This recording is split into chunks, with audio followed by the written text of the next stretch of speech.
1400 साल पहले अरब की जमीन पर एक राक्षस ने जन्म लिया था। एक राक्षस ने जन्म लिया था जो मानव जाति को खत्म करना चाहता है। कुरान लिखा ही इसीलिए गया है।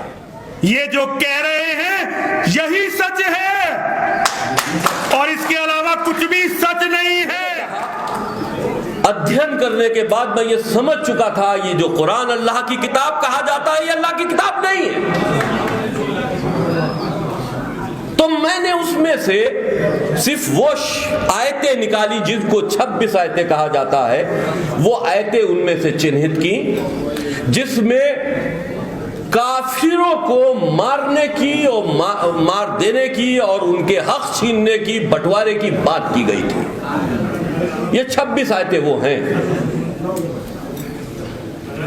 और काफिर कौन?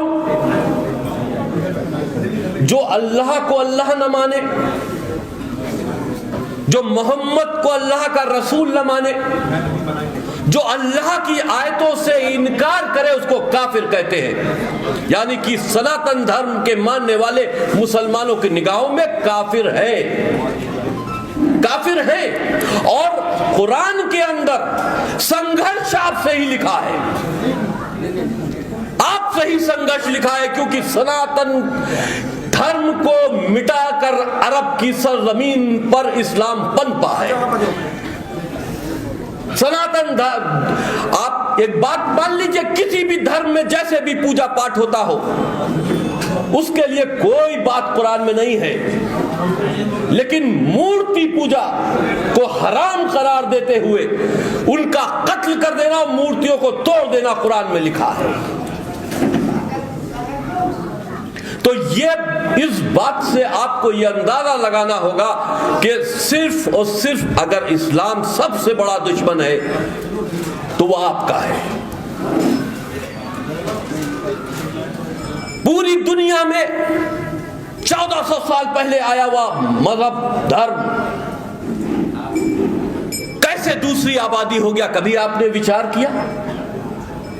आप कहां थे और कहां आ गए? भारत का क्या नक्शा था? आपने सब कुछ खोया, ईरान खोया, इराक खोया, अफगानिस्तान खोया, नेपाल खोया, आप सब कुछ खोते चले गए। आप एक अब जो भारत है सिर्फ वहां तक सीमित हो गए, लेकिन उस भारत पर फिर भी 100 करोड़ से ऊपर आपकी आबादी है। और 100 करोड़ की आबादी जिसको वो काफिर समझते हैं, जिसको मारना अपना धर्म समझते हैं, इससे बड़ी आबादी उनको इकट्ठा कहीं और मिलने वाली नहीं। इसलिए हिंदुस्तान पर ISIS का शिकंजा कसता चला जा रहा है। आप होशियार नहीं है। अगर आप होशियार होते तो यहां पर मुगल आए होते, आप संगठित होते तो यहां पर दुश्मनों ने, इस्लामिक आतंकियों ने कब्जा न किया होता। आप क्योंकि विचार से अच्छे हैं, क्योंकि आपके अंदर प्रेम है और जो जैसा होता है दूसरे को वैसा ही समझता है। आपने आने वाले को सोचा कि चलो ठीक है, कोई राजा है आ रहा, या उससे जो संघर्ष कर रहा है उसको अकेले संघर्ष करने के लिए छोड़ दिया, उसका साथ नहीं दिया सब राजाओं ने मिलकर। वरना इतनी हिम्मत नहीं थी कि एक तादाद में जो फौज लेकर हिंदुस्तान आए थे, अगर यहां के सनातनी खड़े हो जाते तो इतने नहीं मारे जाते जितना तुम्हारे ऊपर राज करके उन्होंने तुमको मार दिया। इतना नहीं मारे जाते। लेकिन हमारे अंदर जो इंसानियत है उसने हमें रोक लिया। लेकिन आज वो त्यागना होगी आपको। हम ये नहीं कहते कि आप किसी को मारो,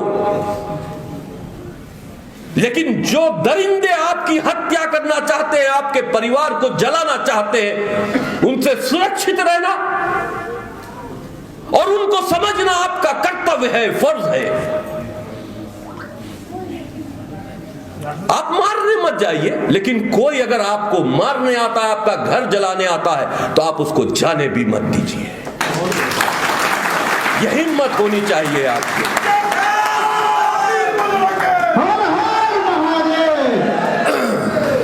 पूरी दुनिया में हमेशा मनुष्य जाति को खत्म करने के लिए दानवीय शक्तियां आई हैं, राक्षस आए हैं, और उनसे समय समय पर भगवान ने अवतार लेकर उनसे संघर्ष किया है।